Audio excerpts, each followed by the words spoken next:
there's something about just Emery coming back to the Emirates. I really like that tie, and I actually quite fancy Villarreal on that one. Just because they're very similar in the way that Arsenal play, and Arsenal might get very frustrated if they're not dominating the ball. Miller, lovely cushion header. But Giroud! You beauty! What a head, son! What a head! To Yoshe!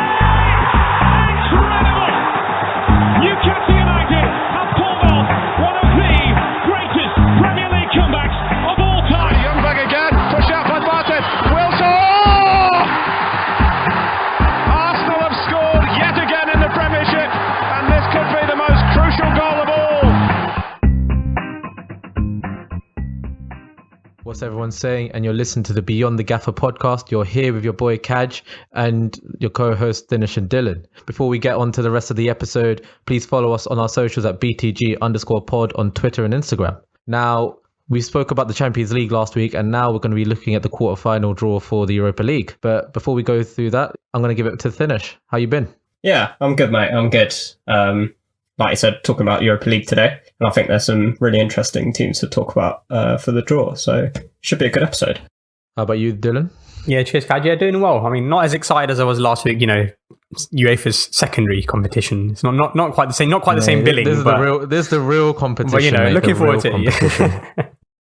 No, I'm going to enjoy this because this is the first time I actually get to speak about my team, the Gunners. So we've had a difficult season this year. Talking about if you want to do all things Arsenal, but the quarterfinal draw has been quite friendly for us. We've got Slavia Prague in quarterfinal 2, and if we do win, we face the winner of Dinamo Zagreb and Villarreal.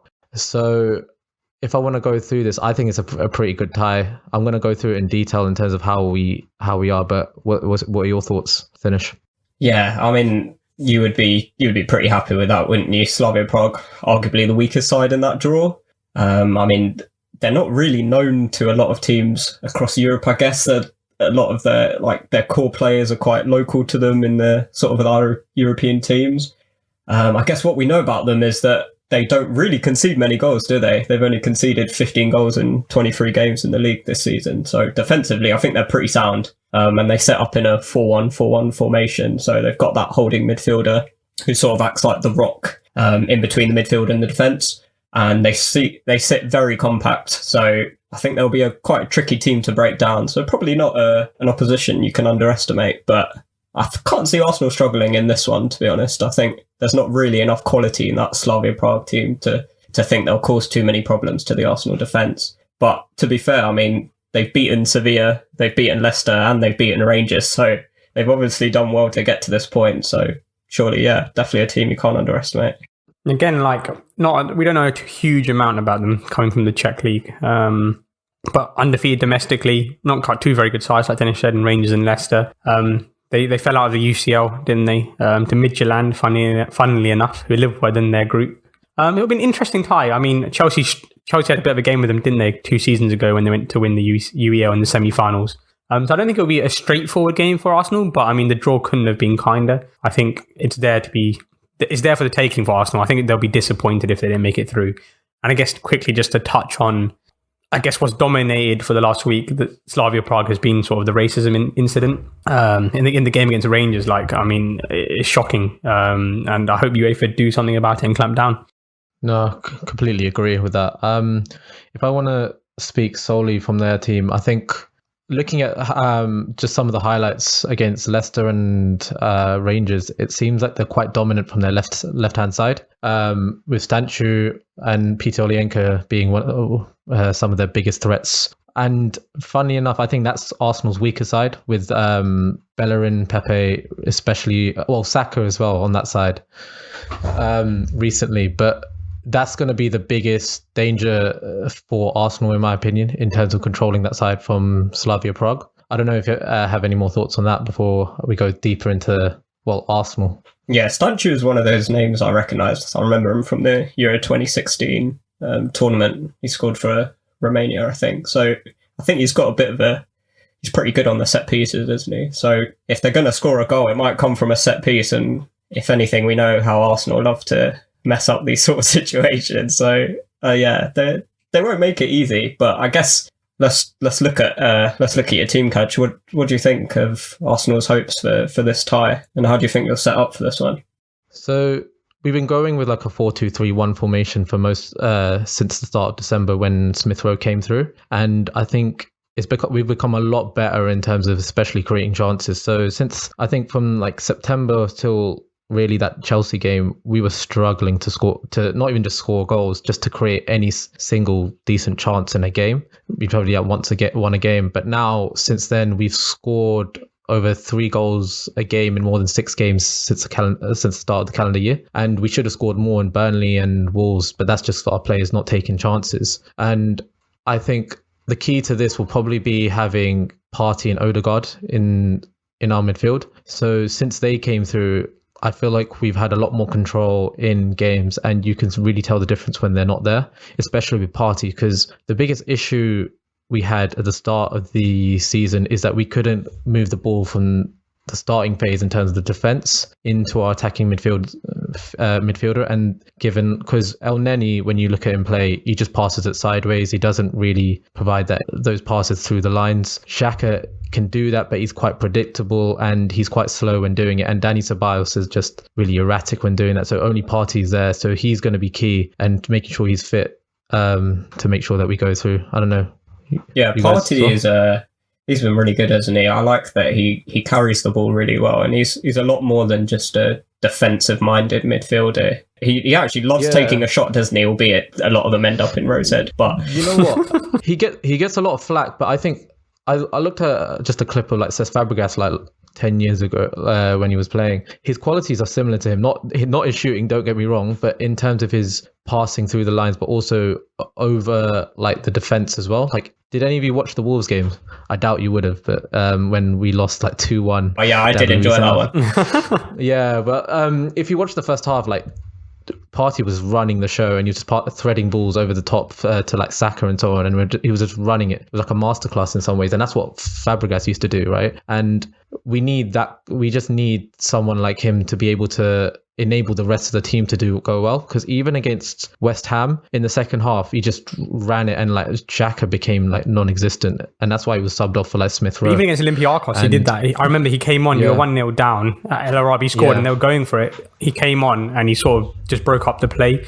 You know, he committed a few of those, nitty-gritty fouls to break up the play, stop the momentum, and you ended up seeing out the game. So yeah, no, I'm with you there.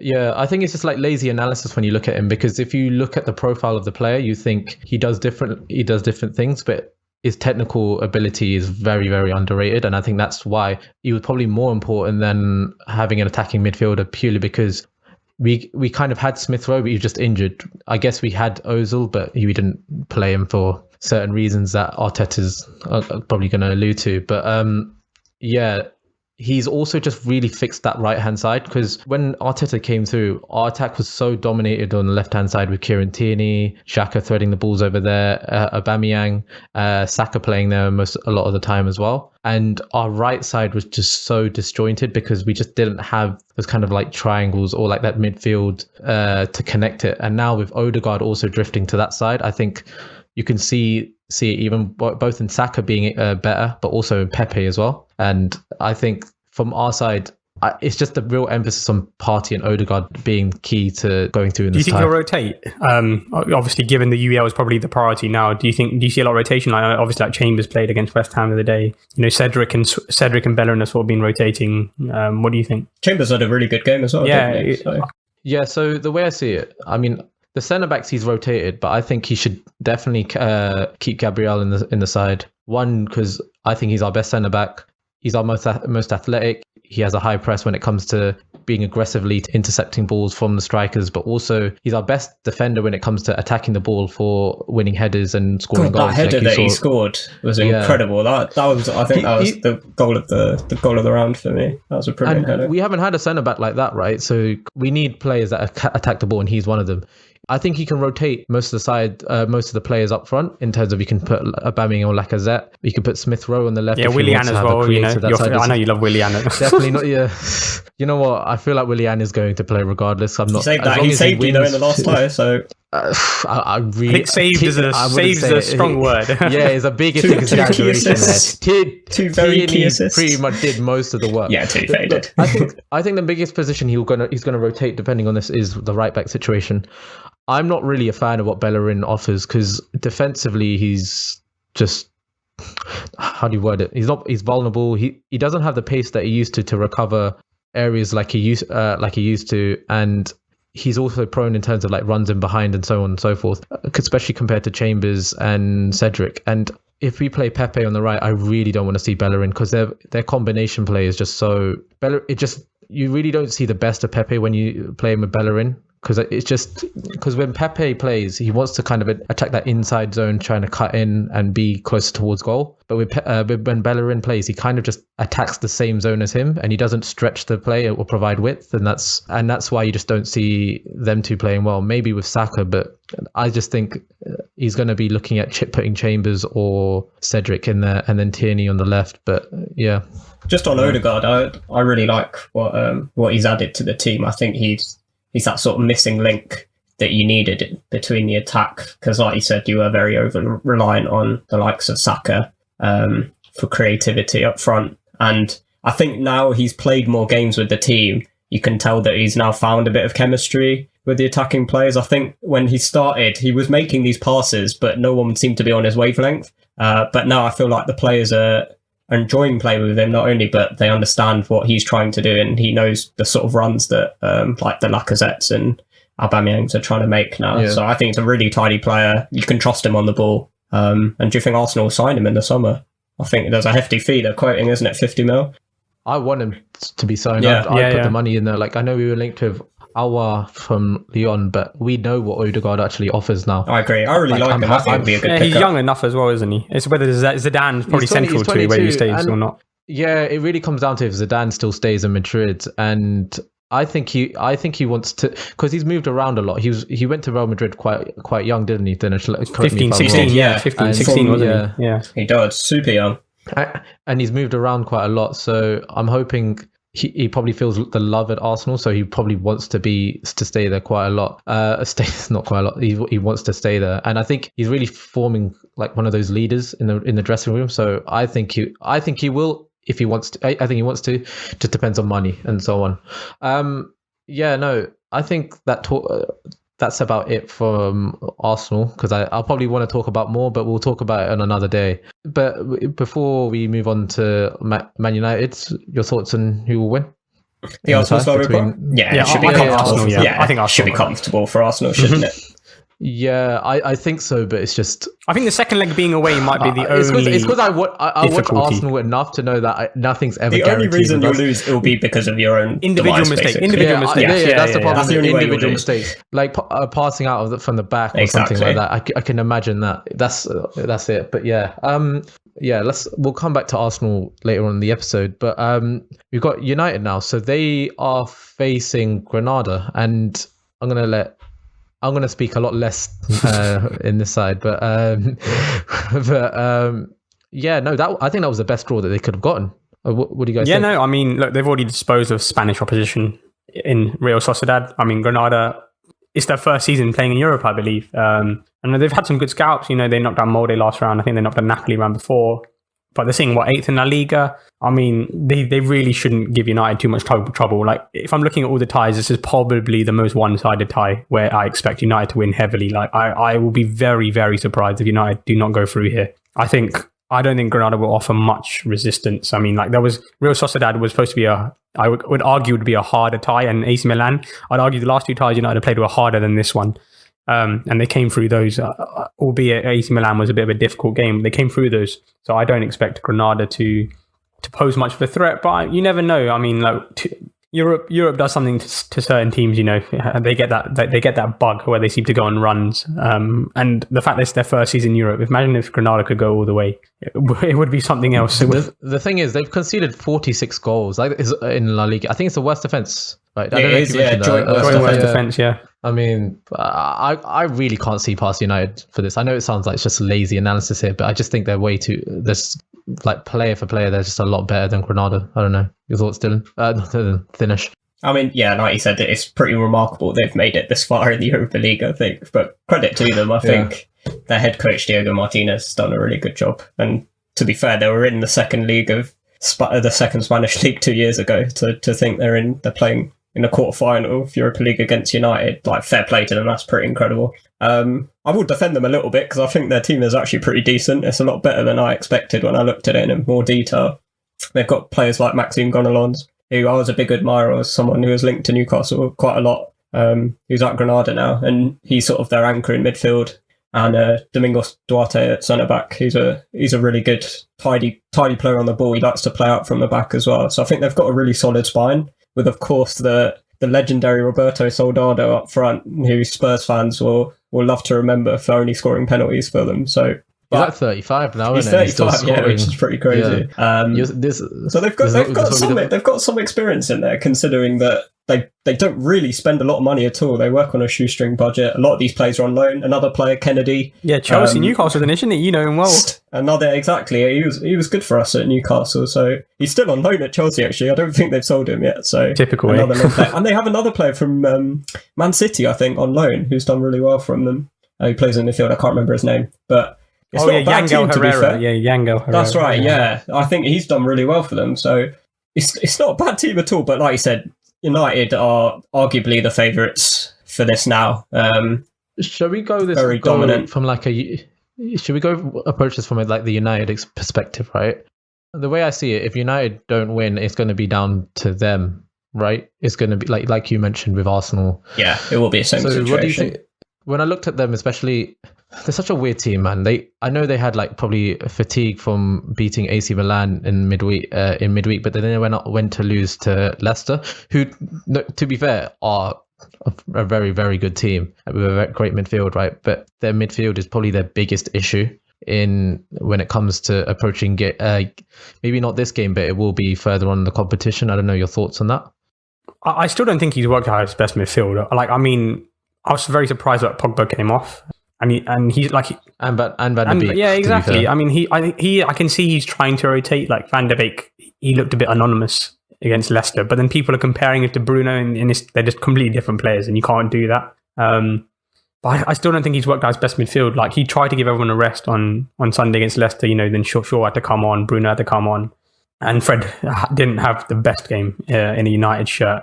But it would be down to them, like you said, to lose it. Like the player for player, United have got the beating of Granada, and I think Ole probably knows that. And I think they're not really in the top four battle, so I wouldn't be surprised if it is a bit of rotation going. I don't know about that, because it only takes a few losses for them to really get back into a bit of a dogfight. It does, but every time you think United will lose, they pull a rabbit out of the hat. They went to beat Man City when everyone thought that City were on a bit of a run, and their run-in is not like the worst. They've got a bit of a buffer, so I think he might start rotating. Because they played a lot of football this season, like Bruno, Luke Shaw, they played a lot of minutes this season. Obviously, they're all playing now during the international break as well. So we'll see what happens, but it'll be down to United if they don't win this game. I'll be very, very surprised if they get knocked out. I think, like I said, they could probably win it in the first leg if they can put enough goals past them and sort of take it easy from there. But they've got the match winners to win this game, don't they? We know what Bruno can do, even though I don't think he's played a lot of minutes in the Europa League, like I said, because he's rotated a lot. But like the likes of Greenwood, Rashford, these guys will win the game for them. And like you said with Luke Shaw, I think he's been rotated a lot, hasn't he? Telles has been playing in the Europa League, so if they need him... He's brought the best out of Luke Shaw this season, I think. Do you not think? Yeah, that extra competition. 100%. Such a good threat on that left-hand side. So, like we said, United should have more than enough to beat Granada fairly comfortably in this one.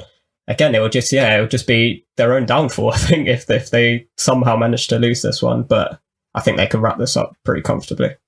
Yeah, I mean, I think we can go into United a bit more in detail. I think the way I see it, they are definite semi-final contenders, and I see them being the masters of their own downfall. I think they're favourites, actually. I think they're favourites for the competition. Yeah, I think looking at those 8 teams, I actually think they are favourites. So this is the thing. If you want to go, let's do it now. I think they're favourites, but this is where Ole comes in. I think they've got the talent to win it by far, but is Ole the manager to help them win their actual trophy. I'll let you know in 2 months. When it comes, no, yeah, it's easy. So I get what you mean though, because Mourinho made it look so easy. Like everyone was really pissed off when they won, but he made it look easy because that's what he does, isn't it? The ties were easy, but he made it look easy. Exactly, you can only beat what's in front of you. So I mean, exactly. So maybe he has a poor semi-final record, doesn't he? Ollie does have a poor semi-final record. Yeah. What is it? 4 semi-finals he's lost now.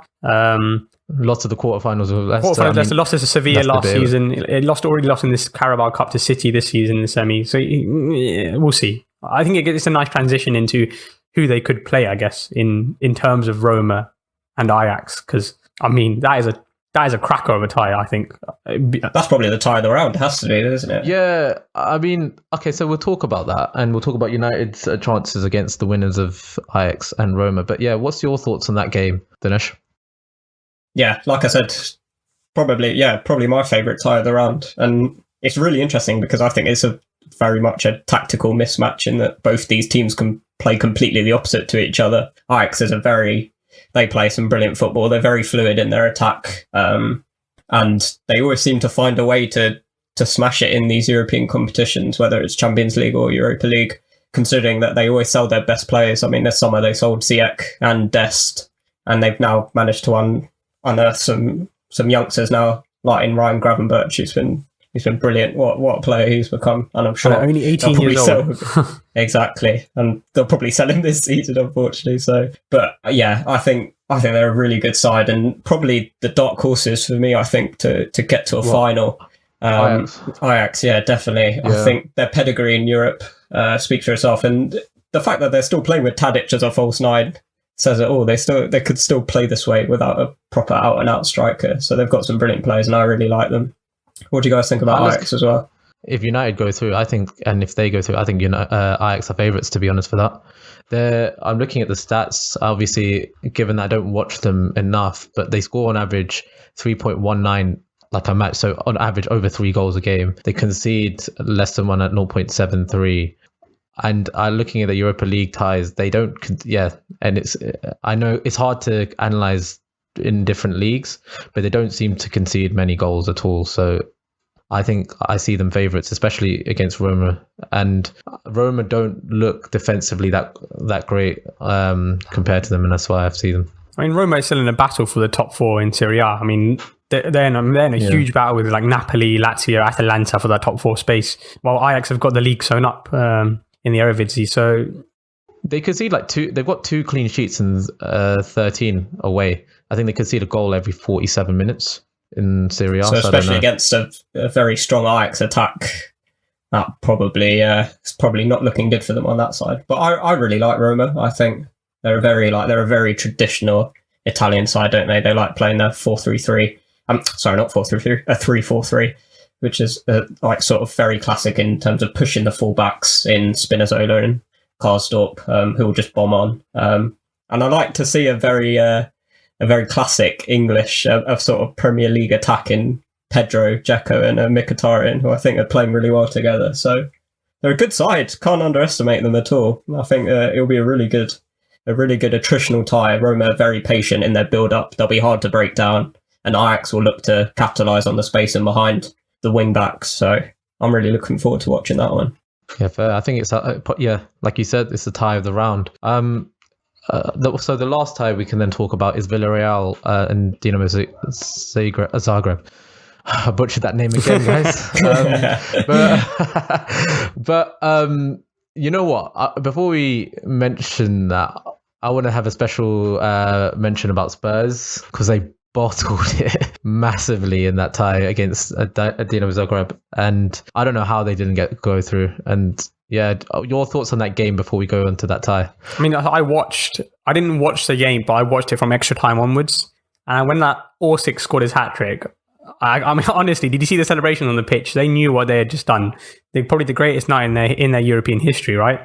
Spurs did the Spurs. And it was awful, absolutely awful. Like if I was a Spurs fan, I'd be absolutely fuming. I mean, they could have won the. I would not. They could have won the first leg by more than 2. They got a 2-goal lead, and that in Europe, that's enough. The thing. They missed a really big chances at the end of that tie. They should have gone into it 4-0 exactly, up, and they paid the price for it. And now Mourinho's looking at I don't want to speak too much about Spurs, but obviously he's looking at a potentially another trophyless season. They're under another battle for top 4. It's not looking good if you're a Spurs fan, I've got to admit. It sort of felt like I wasn't even surprised by the end, because the way Spurs were playing, they sort of resigned to just letting Dinamo just attack them, and they just had the confidence to just go and score the goals. And what a performance from Orsic. He's a really, really tricky player, isn't he? Yeah, I don't want to make this fully Spurs. I just want to say they did a Spurs, innit? They were shit. But they were. But no, but then if we talk about Dinamo Zagreb, it shows that you can't underestimate any team really in these ties. And I know we've kind of said, like, I know we said United should go through, but it's the same as, like, it's the same principle for them and the same here. And do you think they'll have the beating of Villarreal in this tie or no? I mean, if anything, their tails are up. If I was looking at this, I probably wouldn't want to play them, just purely because I feel like they feel a bit untouchable at the moment, don't they? And the confidence is so high. So like you said, can't underestimate anyone in this sort of competition. But again, Villarreal is another one of those teams that they're very seasoned in these competitions. And I think on the face of it, you'd think that they would be the ones who would sort of take this tie and sort of dominate it. But Dinamo won't make it easy for them at all. So yeah, I'm not writing anyone off in this game. Yeah, no, I expect Villarreal to win. I again, they've got great players like Pau Torres, Gerard Moreno. I think he's like the 4th highest scorer in La Liga this season. I mean, 16 goals. He's got like 16 goals, 5 assists. Yeah. They got the ex-Dortmund player in, was it Alcácer? Is that how you say it? Alcácer. Yeah. So, I mean... Yeah, 5 goals and 1 assist and leading in Europa for them. It'll be interesting. For me, I just really want to see the if Arsenal do get through, Emery back at doing a knee slide down the Emirates. Man like Emery. That's what I'd like to see. I mean, and it's set up fascinatingly for that. But I expect Villarreal to win this tie. And then I think they got the second leg at home as well, which is always an advantage. And to be honest, I think Dinamo Zagreb is like one of the best teams to face, because now that they had their moment with Spurs, right? So your guard's always gonna be up in terms of knowing that, okay, they can always come back into this. So you need to be 100% focused. You're not going to take the eye off the ball. They'll probably suit Villarreal as well, because they're similar to how Roma. They're very traditional as Spanish teams go. They play a lot of short passes. They take their time with the ball, and they'll look to capitalize on any sort of mistakes. So I think they'll be so patient in their build up that they won't be too worried. If Dinamo are looking to counter them, and they'll play their game however they want, basically. So yeah, I think Villarreal should have this one, but can't write off Dinamo at all. So is it fair to say that between Ajax and Roma and Villarreal and Dinamo Zagreb, the winners are going to be that we all vote are Ajax and Villarreal? For me, that's what I think. Yeah. I'd probably agree. Yeah. So if we base it off our predictions, we basically see it being United versus Ajax and Arsenal versus Villarreal. If that does go through, what do you think of those semi-final ties? I mean, that's a cracking draw, isn't it? I mean, that United Ajax tie for me is that is extremely tasty. Two very good footballing teams. I see Van der Beek scoring an own goal just because he hits Oli. I can see that. But I think that should be a cracking tie to watch. It's a repeat of the final from 4 years ago now, when United went to win it. And then obviously you can't discount the Emery factor in the game against Arsenal with Villarreal. I mean, it's all. Looking further ahead, I guess it's all set up when the draw was made. I think all of us in the group chat went, you know what, Arsenal United final, right? Well, Arsenal United final. That's toxic. I know, that's how we saw it, because we think the English teams are going to go that all the way. And I mean, I can't lie, it would be lovely to see a United Arsenal final. I mean, I'd love to see your tears, Kaj. As a neutral, yeah, but not. But I think it's set up for that. But I'm intrigued. I actually think the United tie will be a lot closer than the Arsenal tie. I don't know, just something says that.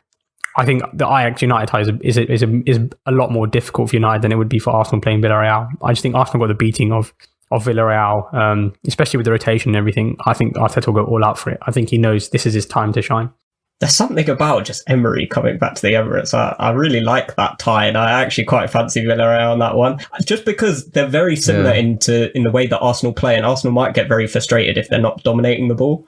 And the likes of like Parejo, this guy will just find one pass in behind a very shaky Arsenal defence. So you never know. You say shaky Arsenal defence, right? But I know from watching Emery manage us that the way he sets his teams, you're going to get chances. Like, I remember when we had Emery as a manager, right? We regularly were facing, even from like the bottom 5 teams in the league, like 20 shots a game. So imagine that happening for us. Like, we're going to score against them. I'm confident that we can smash them. But obviously, with Emery is just a Europe. Smash them. All right, this is the thing, right? If Arsenal don't go into the final, this is a huge failure on Arteta. Like, I can even understand if you don't go into the final if we're facing Ajax, because they're a much better team in my opinion than Villarreal. But I don't think there's any excuses for not going into the final from Arteta's perspective. I think you're on the easier side of the draw. You are on the easier side of the draw, and I agree with that to an extent. I think the draw is set up for out of those 4 teams, Arsenal are the best team on that side of the draw, and they should get to the final. There shouldn't be any excuses if you don't make it. I agree with you there. You've got the best team out of the 4. Although I think Villarreal will be tricky, but I do expect you to win that game. I don't think I could call the United Ajax tie still.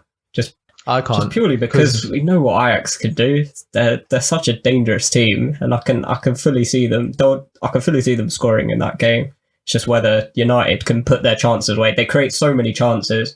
It's just the conversion. It's not that though. It's United's big game record is leaves a lot to be desired. But I think it's because it comes from the mindset in terms of they're going out to attack. They're quite defensive in terms of their approach, especially in the Premier League, right?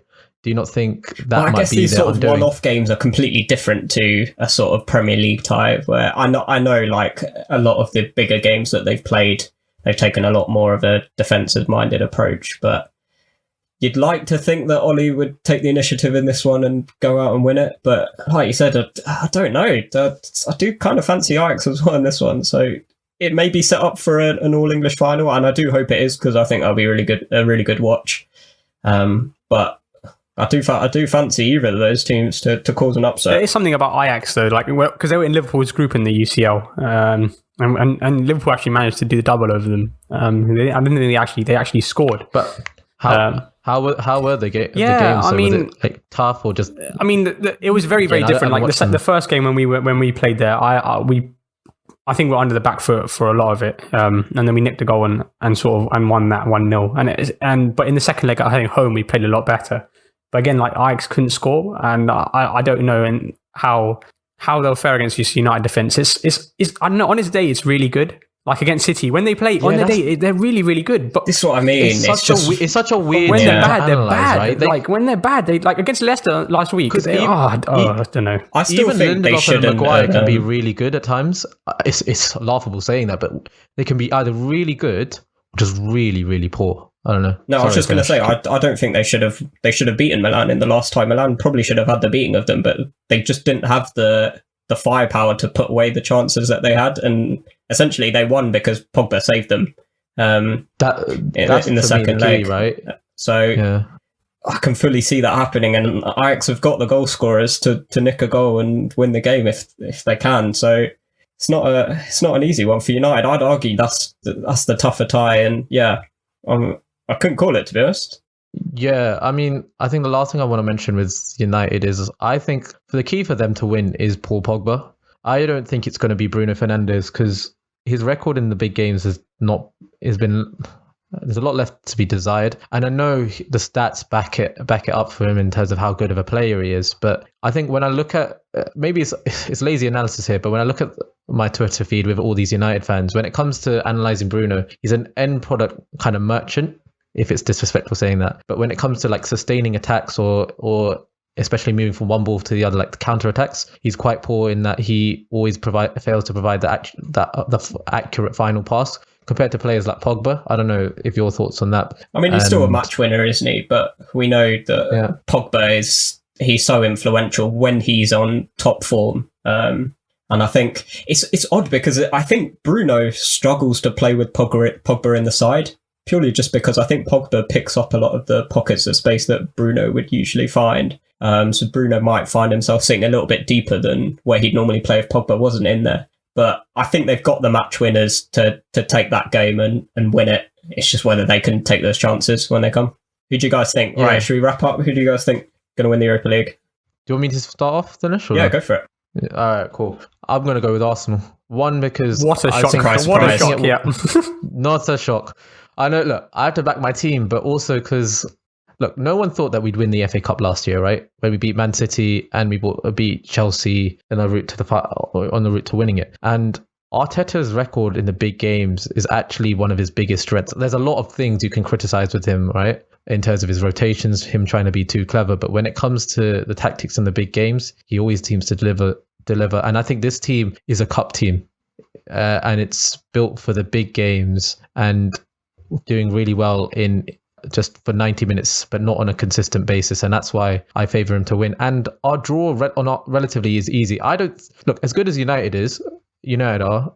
Oli still hasn't beaten Arteta, and I don't see Villarreal's Emery. Look, I haven't watched him, but I know Emery well enough to know that his team is going to concede chances, especially his second leg, even when it comes to the finals, 30 minutes. Like you saw the PSG collapse against Barcelona all those years ago. He was managing that.